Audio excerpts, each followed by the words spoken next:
Moving on now to Myanmar. The Myanmar military's bloody crackdown on the nationwide resistance to its rule shows no sign of easing. Now, several human rights groups report that the death toll across the country has passed over 700. Anti-coup protesters splashed red paint in the streets to symbolize the blood that has been spilled and the lives lost in the brutal military crackdown. The display came as a military-run newspaper reported that at least 19 doctors were charged with incitement for participating in the civil disobedience protests.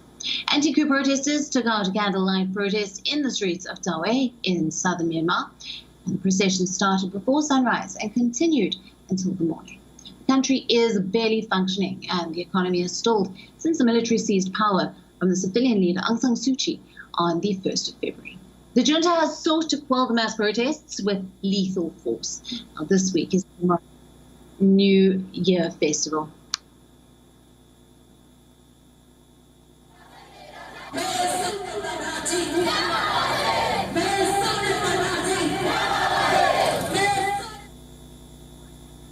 Now, this week is Myanmar's New Year festival, and this is the festival of Thingyang holiday. But normal festivities such as public water fights have been cancelled. Instead, protesters have been using Thingyang as a rallying point, as bus shelters and pavements were sprayed red in cities and towns. In some cities, people also marched with placards calling for the release of Aung San Suu Kyi, who has been detained since the coup on various charges, including violating an Official Secrets Act. Her lawyers have denied the charges against her. The military's crackdown has drawn widespread international condemnation and calls for restraint.